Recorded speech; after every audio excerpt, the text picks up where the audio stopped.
নমস্কার বন্ধুরা, কাকলির রান্নাঘর উইথ ভিলেজ ফুডে সবাইকে স্বাগত জানিয়ে আজকে আমি আপনাদের সাথে শেয়ার করব কাঁঠাল থেকে গুড় তৈরির রেসিপি। তাছাড়া এখন তো কাঁঠালের ভরপুর সিজন চলছে, বাজারে যেদিকেই তাকাবেন গোটা গোটা বড় বড় আস্তে আস্তে কাঁঠাল পাওয়া যাচ্ছে। আর কাঁঠালের দামও এখন খুবই সস্তা।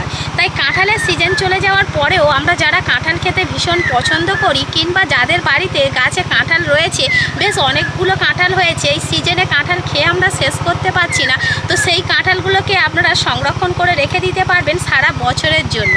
আর শুধু কাঁঠাল নাই, কাঁঠালের দানাও যে আমরা খেতে ভালোবাসি, এই দানাগুলোও কিন্তু আমরা সংরক্ষণ করে রেখে দিতে পারবো সারা বছরের জন্য। তাহলে আমাদের যখনই ইচ্ছা হবে, কাঁঠাল শেষ হয়ে গেলে ওই কাঁঠাল বা কাঁঠালের দানা কিন্তু আমরা নিজেদের ইচ্ছা মতো খেতে পারবো। তো আজকের ভিডিওটা আপনারা প্লিজ প্রথম থেকে শেষ পর্যন্ত দেখতে থাকুন, আশা করছি খুবই ভালো লাগবে। আর যে সকল বন্ধুরা এখনও পর্যন্ত নতুন, তারা যদি ইউটিউব থেকে দেখেন তাহলে চ্যানেলটিকে সাবস্ক্রাইব এবং ফেসবুক পেজ থেকে দেখলে পেজটাকে ফলো করে আমার পাশে থাকবে। তাহলে এখন রান্নাঘরে চলে যাবো আর আজকে রেসিপিটা শুরু করে ফেলবো। আমি একটা গোটা কাঁঠাল নিয়েছি, আর এই কাঁঠালটা কিন্তু কিনে আনা হয়েছে। আর এই কাঁঠালটার দাম পড়েছে আজকে 50 টাকা। মানে বুঝতে পারছেন কাঁঠালের দাম কতটাই সস্তা এখন চলছে। তো কাঁঠাল মানে এর আগে আমাদের বাড়িতে একটা বড় দেখে কাঁঠাল আনা হয়েছিল, এর ডবল, সেটা কিন্তু সেদিনকে নিয়েছিল 70 টাকার মতো। তো কাঁঠালের দাম মোটামুটি এরকমই চলছে এখন এই সময়। তো সেজন্য আমি বলবো ছাড়ানো যে কোয়াগুলো বিক্রি হয় ওগুলো না কিনে যদি একটা বড় এরকম গোটা কাঁঠাল কিনে নেন, সেক্ষেত্রে কিন্তু অনেকটা কোয়া বেরোবে। আর যারা মানে গুড় বানাতে চাইছেন, হয়তো ছাড়ানো কোয়া যেগুলো বিক্রি হয় ওইটা কিনে এনে নিয়ে গুড় বানাবেন, তো সেক্ষেত্রেও হবে। তবে গুড় বানানোর জন্য যে কোয়াটা লাগবে সেটা হলো একটু নরম কোয়া। তো একেবারে খুব বেশি খাঁজা শক্ত কোয়া দিয়ে গুড় বানাবেন না, একটু নরম হবে, তো সেই রকম দিয়ে কিন্তু গুড় বানালে তাড়াতাড়ি হয়ে যাবে। আর তাছাড়া যদি সংরক্ষণ করে রাখতে চান, সেক্ষেত্রে কিন্তু কাঁঠালের কোয়াটা একটু শক্ত, একটু মচমচে হলে ভালো হবে। তো এখন আমি কাঁঠালটাকে প্রথমে ছাড়িয়ে নেব। তো ছুরি দিয়ে একটু কেটে নিচ্ছি, কাঁঠালের কোয়াগুলোকে আমি বের করে নেব।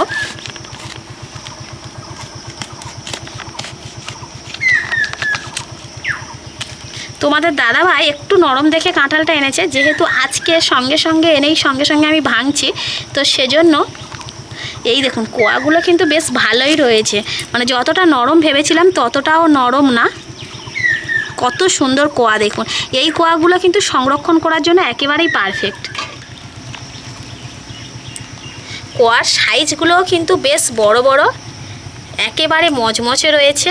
আর এই কোয়াগুলো কিন্তু একটু বেশি মিষ্টি হয়, যেহেতু হলুদ রঙের। অনেকের বাড়িতে কি হয়, গাছে অনেকগুলো কাঁঠাল ধরে, যেগুলো হয়তো এই সিজনের সময় খেয়ে শেষ করা যায় না। তো তখন কি করবেন, কাঁঠালগুলোকে কিন্তু আপনারা সংরক্ষণ করে রেখে দিতে পারবেন। তো সেই পদ্ধতিটাও আমি আপনাদেরকে আজকে দেখিয়ে দেব। কাঁঠালটা থেকে পুরো 1 গামলা ভর্তি কোয়া আমি বের করে নিয়েছি। তো এখান থেকে যেগুলো একদম মচমচে শক্ত ভালো কোয়া, তো সেইগুলোকে আমি একটা অন্য গামলার মধ্যে বেছে নিচ্ছি, কারণ ওগুলোকে আমি সংরক্ষণ করব। আর যেগুলো হালকা নরম রয়েছে সেইগুলোকে আমি রেখে দেব গুড় বানানোর জন্য। আর এই যে কোয়াটা আমি রাখবো, এর গায়ে কিন্তু এই যে অংশগুলো, এগুলোকে পুরো বেছে আমি সুন্দর করে পরিষ্কার করে নেব। একদম পরিষ্কারভাবে কোয়াটাকে রেখে দেব। আর ভালো কোয়া রাখলে কিন্তু তবেই বেশি দিন পর্যন্ত ভালো থাকবে।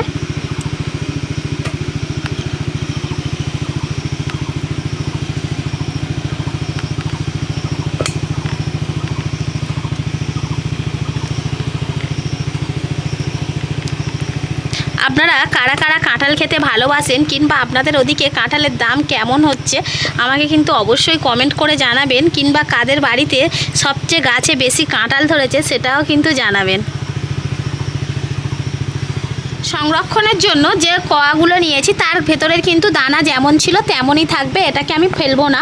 এদিকে আমি গুড় তৈরির জন্য যে কাঁঠালের কোয়াগুলো নিয়েছি, দেখুন একটু নরম নিয়েছি, খুব বেশি একেবারে গলে গেছে তেমন নরম না, একটু নরম রয়েছে, সেই কোয়াগুলো বেছে নিয়েছি গুড় বানানোর জন্য। তো এবার এই কোয়ার ভেতর থেকে আমি এই যে বীজ অর্থাৎ দানা রয়েছে এটাকে বের করে নেব। আর এই যে অংশটা ভেতরে থাকে লাল মতো একটা ছিবড়ে, তো এটাকে বের করে আমি পরিষ্কার করে নেব। আর এই দানাগুলোকেও আপনারা কিভাবে সংরক্ষণ করে রাখবেন সেটাও আমি বলে দেব। এই দানা বাড়িতে নিশ্চয়ই আপনাদের অনেক পরিমাণে জমে গেছে, কারণ আগেই জামাই ষষ্ঠী চলে গেছে, অম্বুবাচী চলে গেছে। তো এই অম্বুবাচীতে কিন্তু প্রত্যেকের বাড়িতে কাঁঠাল আনা হয় আর দানা জমে থাকে। তো সেই দানা কিভাবে আপনারা খুব তাড়াতাড়ি ঝটপট পরিষ্কার করে নিতে পারবেন তার একটা ভিডিও কিন্তু অলরেডি আমার চ্যানেলে দেওয়া রয়েছে, কিছুদিন আগেই আমি দেখিয়েছি। চাইলেই আপনারা ওখান থেকে দেখে নিতে পারেন। সময়ের অভাবে যারা দানা পরিষ্কার করে খেতে পারেন না, তো তারা কিন্তু খুব ঝটপট পরিষ্কার করে নিয়ে যে কোনো পছন্দ মতো রেসিপি আপনারা বানিয়ে নিতে পারবেন। কাঁঠালের কোয়া থেকে দানাগুলোকে বের করে নিয়েছি, এবার হাত দিয়ে এই কোয়াগুলোকে মেখে নেব। আপনারা চাইলে চুন দিয়ে সঙ্গে সঙ্গে কিন্তু কাঁঠালের এই কোয়াগুলোকে মেখে নিয়ে গুড় বানিয়ে নিতে পারেন। তবে আজকের আমি চুন দিয়ে গুড় বানাবো না, তার কারণ হলো চুন কিন্তু সবার পছন্দ না, আবার চুন সবার বাড়িতে সবসময় থাকেও না। সেজন্য আমি চুন ছাড়াই শুধুমাত্র এই কাঁঠাল দিয়েই আজকে গুড়টা বানাবো। তো কীভাবে বানাবো দেখুন, হাত দিয়ে একটু এইভাবে চটকে মেখে নেব, একটু আরও নরম করে নেব।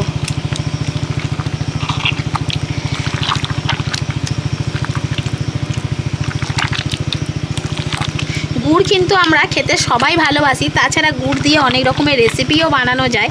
আর সেই গুড়টা যদি হয় এরকম কাঁঠালের কোয়া দিয়ে, তো খেতেও দারুণ লাগবে। আর এই গুড়টাকেও একবার বানিয়ে আপনারা কিন্তু সংরক্ষণ করে রেখে দিতে পারবেন সারা বছর ধরে। কাঁঠালের এই কোয়াগুলোকে মেখে একদম নরম করে নেব, মানে রসটাকে বের করে নিতে হবে। এই কাজটা চুন দিলে খুব তাড়াতাড়ি হয়ে যায়, তাহলে আর হাত দিয়ে এইভাবে মাখতে হয় না, রেখে দিতে হয় না। তবে চুন ছাড়াই আজকের বানাবো। চুন অনেকেরই পছন্দ নাও হতে পারে, কিংবা চুন সবসময় কিন্তু থাকে না, তো তখন আপনারা ঝটপট এইভাবে বানিয়ে নেবেন। ভালো করে কোয়াগুলোকে হাত দিয়ে মেখে নিয়েছি। তো এবার আমি ঢাকা দিয়ে রেখে দেবো রোদ্দুরে বসিয়ে এটাকে আধ ঘন্টার জন্য। 30 মিনিট রাখলেই কিন্তু খুব সুন্দরভাবে গলে যাবে। এবার আমি যে কাঁঠালের কোয়াগুলোকে সংরক্ষণ করব সেটা রেডি করে নেব। তো এরকম একটা টিফিন বক্স নিয়ে নিয়েছি। এমন একটা জায়গা নিতে হবে, অর্থাৎ যে পাত্রটাই আপনি নেবেন মোটামুটি একটু যেন টাইট ফিট হয়, অর্থাৎ ভেতরের বাতাস যেন বাইরে না বেরোতে পারে, বাইরের বাতাস যেন ভেতরে না ঢুকতে পারে, একটু মুখটা যেন টাইট থাকবে। সেই রকমভাবে কিন্তু যে কোনো একটা বক্স আপনারা নিয়ে নিতে পারেন। তো যার কাছে যেমন থাকবে তো সেই রকমভাবে নিয়ে নেবেন। আমিও সেরকম এরকম একটা বক্স নিয়ে নিয়েছি। পারলে আপনারা যে পলিথিন অর্থাৎ প্লাস্টিকগুলো হয় না, মুখের কাছে আটা দেওয়া থাকে, জুড়ে যায়, হাওয়া বাতাস বাইরে বেরোতে পারে না, তো ওই রকম প্লাস্টিকে করেও আপনারা কিন্তু কোয়াগুলোকে করে ফ্রিজে রাখতে পারেন। তো এবার আমি এই বক্সের মধ্যে দিয়ে দিচ্ছি খাতার পেজ। তো আমার ছেলের খাতার পেজ নিয়ে নিয়েছি, এরকম ডবল করে দিয়ে দেবো যাতে একটু মোটা থাকে। তো এই যে প্লাস্টিক মানে এই যে আমি বক্সটা নিয়েছি, এর মধ্যে যে কাগজটা দিচ্ছি এটা না দিয়ে আপনারা যে প্লাস্টিকের যে পলিথিনগুলো হয় সেটা থাকলে সেটাও দিতে পারেন। তো যে কোনো যা কিছু দেবেন হবে। মোটামুটি এইভাবে আমি রেখে দেব।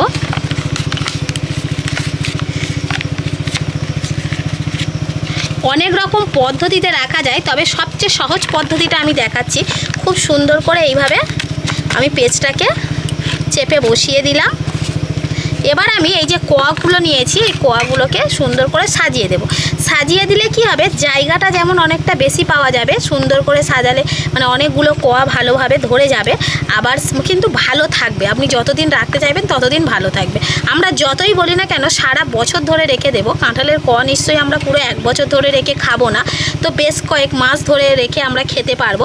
তবে কি এখন তো আর এই কোয়াগুলোকে খাবো না, যেহেতু এখন কাঁঠালের সিজন চলছে, এখন কাঁঠাল পাওয়া যাচ্ছে, তো এই সময় আমরা খাবো না। কাঁঠালের সিজনটা চলে গেলে তারপরে যখনই আমাদের ইচ্ছা হবে, মনে পড়বে কাঁঠাল খাওয়ার কথা, ঠিক তখনই কিন্তু এই কাঁঠালগুলোকে বের করে আমরা অল্প অল্প করে খেতে পারবো। তো বেশ কয়েক মাস পর্যন্ত আমরা রেখে দিতে পারবো। তবে যাতেই রাখুন না কেন নর্মাল ফ্রিজে কিন্তু আপনাকে রাখতে হবে, তবেই এগুলো ভালো থাকবে। তো সুন্দর করে আমি সাজিয়ে নিলাম দেখুন। এবার কি করব, আমি ওপর থেকে আরও একটা খাতার পেজ নিয়েছি, এটাও ডবল করেই নিয়ে নিয়েছি। তো এবার এটাকেও আমি সুন্দর করে মুড়ে এটাকে মানে আটকে দেব, অর্থাৎ যেন কাঁঠালের কোয়াগুলো দেখা না যায়। পুরোপুরি চাপা দিয়ে দিতে হবে খুব ভালো করে। প্লাস্টিক দিলেও এইভাবেই রেখে দেবেন। বক্সের মধ্যে আমি ঢাকা লাগিয়ে নিয়েছি। এবার এই বক্সটাকে নিয়ে আমি ফ্রিজের নর্মাল চেম্বারে রেখে দেবো। তো যতদিন ইচ্ছা কিন্তু আপনারা রেখে এইভাবে খেতে পারবেন। তো যখন দেখবেন যে কাঁঠালটা ভীষণ পরিমাণে মিষ্টি, মানে কোয়াটা খেতে দারুণ লাগছে, সেই রকম কোয়া কিন্তু আপনারা সংরক্ষণ করে এইভাবে রেখে দিতে পারেন। যে কাঁঠালের কোয়া থেকে আমি দানাগুলোকে বের করে নিয়েছি, সেই দানাগুলোকে জল দিয়ে ভালো করে ধুয়ে নিয়েছি। তো যেহেতু আমি সদ্য মাত্র দানাগুলো বের করেছি, তাই দানাগুলো কিন্তু এখনও পর্যন্ত শুকায়নি। তো দানাগুলো শুকিয়ে হলো, হয়তো আমাদের বাড়িতে অনেক পরিমাণে কাঁঠালের দানা জমে গেছে, কারণ বড় বড় গোটা গোটা কাঁঠাল আনা হচ্ছে, তো সেই দানা এখন হয়তো আমরা খেয়ে শেষ করতে পারছি না। তো হয়তো কাঁঠালের সিজন চলে যাওয়ার পরে হয়তো খেতে ইচ্ছা করবে, ঠিক সেই সময় আপনারা কিভাবে এই কাঁঠালের দানাগুলোকে সংরক্ষণ করে রাখলে আপনারা অনেক দিন পর্যন্ত রেখে খেতে পারবেন সেটা আমি বলে দেব। তো পুরো ভিডিওটা যদি আমি দেখাতে থাকি তাহলে অনেকটা বড় হয়ে যাবে ভিডিওটা, আপনাদের দেখতেই অসুবিধা হবে। তো আমি এখানে একটু বলে দিচ্ছি, আপনারা সেই মতো করে নেবেন। তো কাঁঠালের দানাগুলোকে ধোয়ার পর ভালো করে শুকিয়ে নেবেন, তারপর একটা মাটির পাত্র নেবেন, মাটির ভাঁড়, মাটির কলসি, যে কোনো কিছু মোটামুটি একটা মাটির পাত্র নেবেন, তার মধ্যে উনানের ছাই দিয়ে দেবেন। তো ঘুঁটের ছাই কিংবা বাঁশ কাঠের মানে যে জাল দেওয়ার পর যে ছাইটা হয় ওই ছাইটা হলে খুবই ভালো, কারণ খড়ের ছাই ভীষণ নরম হয়, ও এমনি থেকেই গলে যাবে। তো যাই হোক, ঘুঁটের কিংবা কাঠের জালের ছাইটা আপনারা নেবেন, নিয়ে প্রথমে সেই পাত্রের মধ্যে অল্প কিছু দিয়ে দেবেন, তারপরে এই কাঁঠালের দানাগুলোকে সুন্দরভাবে সাজিয়ে দিয়ে দেবেন। দেওয়ার পরে আবার ওপর থেকে যে ছাই দিয়ে আবারও কি হবে, কাঁঠালের দানাটাকে আপনারা ওপর থেকে চাপা দিয়ে দেবেন, অর্থাৎ নিচে ছাই ওপরে ছাই, মাঝখানে কাঁঠালের দানা দিয়ে সুন্দরভাবে রেখে দিয়ে তারপরে ভাঁড়ের মুখটাকে বন্ধ করে আপনারা এমনি ঘরের নর্মাল জায়গাতে রেখে দেবেন। দেখবেন সারা বছর পর্যন্ত ভালো থাকবে।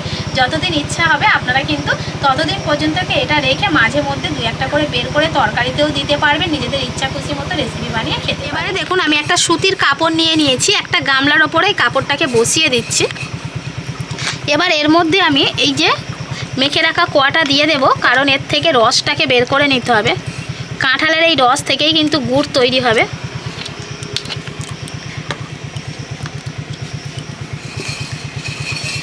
চারিদিক থেকে কাপড়টাকে এইভাবে মুড়ে নিয়ে এইভাবে চাপ দিয়ে দিয়ে আমি কাঁঠালের রসটাকে বের করে নেব।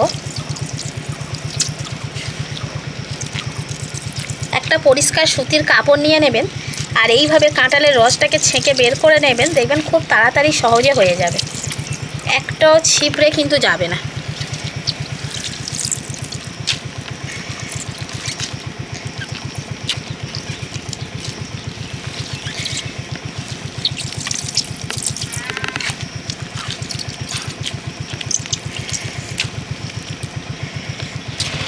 উনানটা জেলে নিয়েছি আর কড়াইতে কাঁঠালের রসটা দিয়ে দিয়েছি, আর কিছুই দিইনি, শুধুমাত্র কাঁঠালের রসটা দিয়েছি। এবার এই রসটাকে আমি নেড়ে নেড়ে ভালো করে জাল দিয়ে ফুটিয়ে নেব।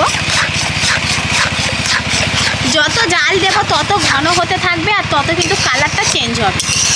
তো কিভাবে গুড়টা ফুটছে দেখুন, কথায় আছে রস ফুটিয়ে গুড় জাল দিতে হয়, তো সেইভাবে কিন্তু কাঁঠালের রসটাকে ফুটিয়ে ফুটিয়ে আমি গুড় তৈরি করে নেব। আর এখন যতটা পাতলা রয়েছে, গুড় তৈরি হওয়ার পরে কিন্তু অনেকটাই ঘন হয়ে যাবে, এই দেখুন। আর কালারটা আস্তে আস্তে ধারের দিকে দেখছেন কত লালচে একটা রং চলে আসছে, তো এইভাবে কিন্তু আস্তে আস্তে পুরো গুড়ের মধ্যেই লালচে রং চলে আসবে। আর আমাদের পাশের জমিতেই একদম হাল হচ্ছে, যার জন্য কিন্তু প্রচণ্ড আওয়াজ হচ্ছে, একদম রান্নাঘরের পাশে পুকুরের ওই সাইডটা এত আওয়াজ হচ্ছে, জানি না আপনারা কতটা ভালো মানে স্পষ্ট আওয়াজটা পাচ্ছেন।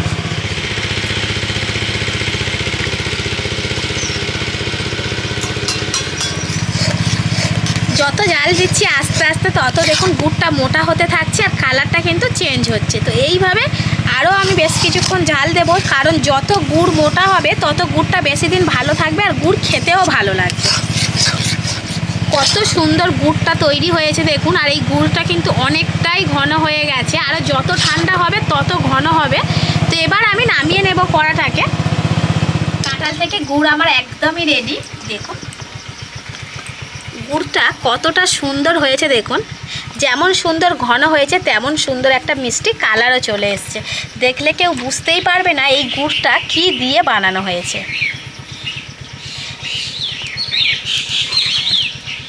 কাঁঠালের এই গুড়টা কতটা ঘন হয়েছে দেখুন, এইভাবে আমি প্লেটটাকে আর করছি, একটুও কিন্তু সরছে না। তো যত ঠান্ডা হবে তত ঘন হবে, তত মোটা হয়ে যাবে। গুড়টা এমনি থেকেই কিন্তু অনেকটাই ঘন হয়েছে, অনেকটাই মোটা হয়ে গেছে। তো এই গুড়টা যখন একদম পুরোপুরি ঠান্ডা হয়ে যাবে তখন কিন্তু একদমই শক্ত হয়ে যাবে, অর্থাৎ খুব ঘন হয়ে যাবে। তো এইটাকে আপনারা যতদিন ইচ্ছা রাখতে পারেন ততদিনই ভালো থাকবে। তো একটা কাঁচের বয়মে করে রেখে দেবেন, ঠান্ডা হয়ে যাওয়ার পর একটা কাঁচের বয়মে করে ভরে রেখে দেবেন, যখন ইচ্ছা হবে তখন খাবেন, কিংবা এটা দিয়ে কোনো রকমের রেসিপি বানাবেন, যা ইচ্ছা সেই রকমভাবে কিন্তু এই গুড়টাকে আপনারা ব্যবহার করতে পারবেন। আর এই গুড়টা খেতে সত্যি খুবই ভালো হয়, যেহেতু পাকা কাঁঠাল ভীষণই মিষ্টি হয়। তো যত মিষ্টি পাকা কাঁঠাল দিয়ে এই গুড়টা বানানো হবে, গুড় ততই মিষ্টি হবে। আর গুড়ের স্বাদটা কিন্তু অসম্ভব সুন্দর, যেহেতু কাঁঠাল দিয়ে বানানো।